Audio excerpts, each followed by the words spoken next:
बच्चों, मैं हूं नीलोफर अब्दुल रहीम और आपका बहुत बहुत स्वागत करती हूं ज़ोहरा क्लासेस में। आज हम डायरेक्ट और इनडायरेक्ट स्पीच के बारे में पढ़ेंगे। एग्जाम में क्वेश्चन आता है, आपको डायरेक्ट सेंटेंस दिया हुआ रहता है और आपने उसे इनडायरेक्ट स्पीच में चेंज करना होता है। अब एग्जाम्पल के तौर पे देखिए, Anil said I am calling from Mumbai. ये एक डायरेक्ट स्पीच है, यानी अनिल का कहा हुआ डायरेक्ट सेंटेंस है। इसे हमें इनडायरेक्ट स्पीच में चेंज करना है। तो हमें कुछ नहीं करना, ये कॉमास हटा के उसकी जगह दैट लगाना है। और आई, क्योंकि आई इस्तेमाल हुआ अनिल के लिए, अनिल बम्बई से कॉल कर रहा है, इसलिए अनिल क्योंकि लड़का है तो उसके लिए हम ही इस्तेमाल करेंगे। और एम का पास्ट टेंस हो जाएगा वॉज। तो अनिल सेड दैट, कॉमा हटा के हम दैट लगाएंगे, आई की जगह ही हो जाएगा he was calling from Mumbai. अब देखिए, अगर उसकी जगह कोई लड़की रहती तो हम उसके लिए शी इस्तेमाल करते थे। इसी तरह Kumar said I will buy a scooter in December. अब बार बार दैट ना लगाते हुए दूसरे अल्फाज का भी इस्तेमाल किया जा सकता है, जैसे एग्रीड, ऑर्डर, जैसे जज ने ऑर्डर किया है तो द जज ऑर्डर्ड, इस तरह। अब देखिए, इस सेंटेंस में कुमार सेड दैट, ये कॉमा हटा के हम दैट भी लगा सकते हैं, या फिर Kumar agreed that he. Will का पास्ट टेंस वुड है, तो he would buy a scooter in December. अब थर्ड एग्जाम्पल देखिए, प्रीति सेड टू प्रवीण। अब यहाँ पर कॉमास हटा देंगे और सेड टू की जगह हम टोल्ड लगा देंगे। प्रीति टोल्ड प्रवीण दैट। अब क्योंकि प्रीति एक लड़की है तो उसके लिए हम शी इस्तेमाल करेंगे। She wanted to become a software engineer. अब देखिए another example, I said my homework is over. I said, यहाँ कॉमास हटा के हम दैट लगाएंगे। माई होमवर्क इज का पास्ट टेंस है वॉज ओवर। इसी तरह he said Praveen is going to learn computers.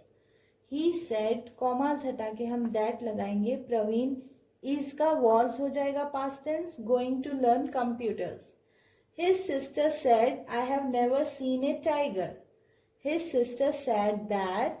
अब यहाँ क्योंकि लड़की है तो she लगेगा। She had, have का past tense had लगेगा। She had never seen a tiger। अब देखिए, डायरेक्ट सेंटेंस में आपको, अगर आपका सेंटेंस प्रेजेंट सिंपल टेंस है तो आपका आंसर में इनडायरेक्ट सेंटेंस में आपको पास्ट सिंपल सेंटेंस लिखना होगा।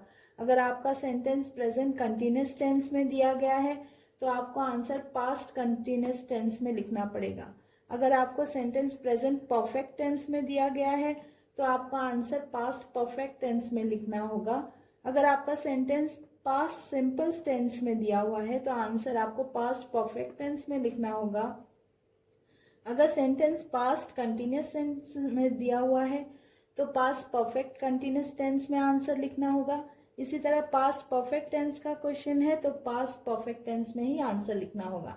इसी तरह अगर क्वेश्चन में विल यानी फ्यूचर टेंस के लिए विल दिया होगा तो आपको वुड लिखना होगा। अगर क्वेश्चन में शेल है तो आपको शुड लिखना होगा। अब देखिए, कुछ सेंटेंस में परमानेंट सिचुएशन या जनरल ट्रूथ होता है, जैसा the earth revolves around the sun. तो यहाँ पर हम इसका वर्ब चेंज नहीं कर सकते क्योंकि ये ट्रूथ है और अर्थ रिवॉल्व करती ही रहती है अराउंड द सन। तो my teacher said the earth revolves around the sun, तो इसकी जगह हम कॉमास हटा के दैट लगाएंगे। My teacher said that the earth revolves around the sun. यहाँ पर हम लोग कोई भी चेंजेस नहीं करेंगे वर्ब में, ठीक है। अब देखिए सेकेंड सेंटेंस में, the student said oil floats on water. The student said that, सिर्फ कॉमास हटा के हम दैट लगाएंगे, oil floats on water. Floats जो वर्ब है हमारा, इसमें हम कोई चेंज नहीं करेंगे। Third, Prashant said to me I have pass the intermediate exam in first division.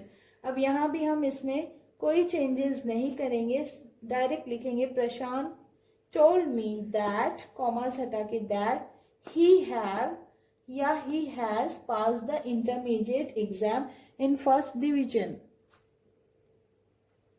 अब देखिए, डायरेक्ट स्पीच में अगर आपके क्वेश्चन में दिस दिया है तो आपको आंसर में दैट लिखना है। दीज दिया हुआ है तो आपको दोज लिखना है। नाउ है अगर क्वेश्चन में तो आपको देन लिखना है। टुडे है तो उसका दैट डे आ जाएगा। टुमारो को द नेक्स्ट डे लिखेंगे। यस्टरडे को द प्रीवियस डे लिखेंगे। नेक्स्ट मंथ को द फॉलोइंग मंथ लिखेंगे। उसी तरह नेक्स्ट ईयर को द फॉलोइंग ईयर लिखेंगे। हियर दिया हुआ है तो देयर लिखेंगे। अब देखिए, जीवन said I have read this book, तो हम आंसर में लिखेंगे जीवन सेड दैट ही हैव का पास्ट टेंस है had, read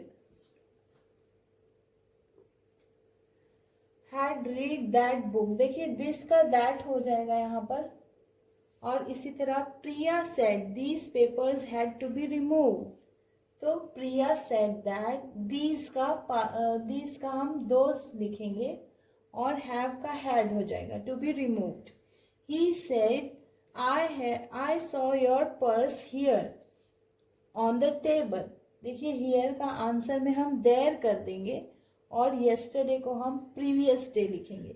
he said that he had seen.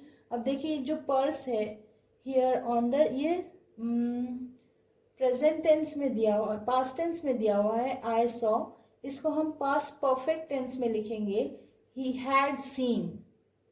Saw क्योंकि पास्ट टेंस है और उसका थर्ड फॉर्म लिखेंगे had seen my purse there on the table previous day. Here का देयर लिख देंगे और यस्टरडे को प्रीवियस डे।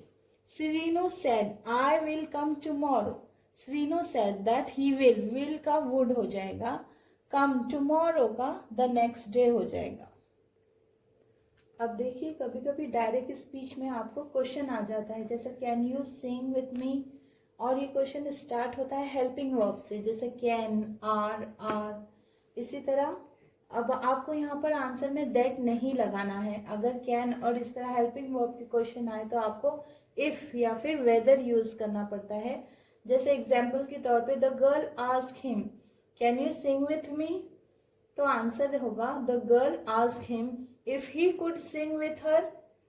इसी तरह the teacher ask the students are you all going to the picnic, तो आंसर होगा the teacher ask students whether they are all going to picnic. देखिए यहाँ कॉमर्स हटाकर हमको वेदर लिखना है यहाँ पर। नेक्स्ट एग्जाम्पल देखिए, they ask him are you going to market, they ask him if he went to the market. यहाँ पर भी हमने ये कॉमर्स हटाकर इफ लगाना है। He ask do you see my bag, he ask him if he had see his bag. अब देखिए डायरेक्ट स्पीच में अगर आपको WH टाइप ऑफ क्वेश्चन दिया हुआ है तो आपको आंसर में भी WH टाइप ऑफ आंसर ही लिखना पड़ेगा। जैसे कि the teacher said where did you go, तो आंसर में हम लिखेंगे the teacher asked them where did, क्योंकि पास्ट टेंस है इसका थर्ड फॉर्म लेंगे had, where they had gone. Go का third form past tense, past perfect tense, present tense, past tense, past perfect tense में go, went, gone हो जाता है। इसी तरह थर्ड फॉर्म इस्तेमाल करेंगे यहाँ पर, वेयर एज इट इज लिखेंगे, डिड का पास्ट टेंस थर्ड फॉर्म कर देंगे हैड गॉन, और यू की जगह दे लगाएंगे क्योंकि टीचर ने स्टूडेंट्स से पूछा है और बहुत सारे स्टूडेंट्स है तो हम दे लगाएंगे। इसी तरह Lata's father said when are you going to college, college कब जा रही हो, तो उसे इस तरह लिखेंगे, व्हेन को एज इट इज लगाएंगे, यहाँ हम कॉमास हटाकर दैट नहीं लगाएंगे। WH टाइप ऑफ क्वेश्चन में हमको आंसर में वही वर्ड रखना होगा जो क्वेश्चन में दिया हुआ है। Lata's fathers asked her when she was going to college. अब देखिए I ask him who is the teacher, who हमारे आंसर में हु एज इट इज लिखेंगे, I ask him who the teacher. अब यहाँ क्योंकि इज है तो वो बात कही हुई है तो पास्ट टेंस हो जाएगी और वॉज लिखना पड़ेगा, इसके बाद वॉज, हेल्पिंग वर्ब लास्ट में आ जाएगा। She asked me what is your name, she asked me what my name was, इसका वॉज हो जाएगा। अब देखिए he asked me where does your brother live, तो यहाँ पर वेयर एज इट इज लिखेंगे हम और वर्ब का पास्ट टेंस लिखेंगे, he asked me where my brother lived. Question में लीव है, हम आंसर में पास्ट टेंस लिखेंगे। He asked me do you know Hindi, he asked me if I knew Hindi. अब देखिए डू है तो हम कॉमास हटा के इफ लगाएंगे और नो का पास्ट टेंस न्यू लिखेंगे।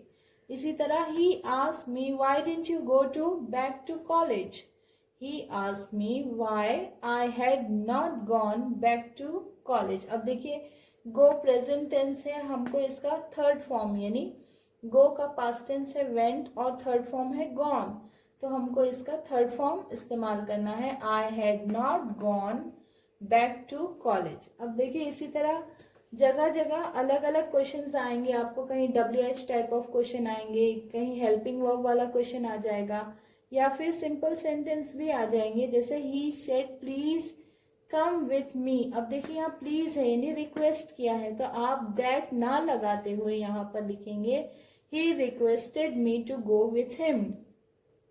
इसी तरह the teacher said you may go home, तो द टीचर परमिटेड, अब यहाँ टीचर ने परमिशन दे दी है, तो the teacher permitted me to go. अब देखिए he said close the door, जब भी डायरेक्ट स्पीच क्लोज से स्टार्ट यानी वर्ब से स्टार्ट होगी तो हमें आंसर में टू लगाना है, ये दोनों कॉमास हटाकर यहाँ टू लगाएंगे। He requested me to close the door, he said go from that side. देखिए ये सेंटेंस भी वर्ब से स्टार्ट हो रहा है, तो गो जो है वर्ब है हमारा, यहाँ कॉमास हटा के हम यहाँ टू लगाएंगे।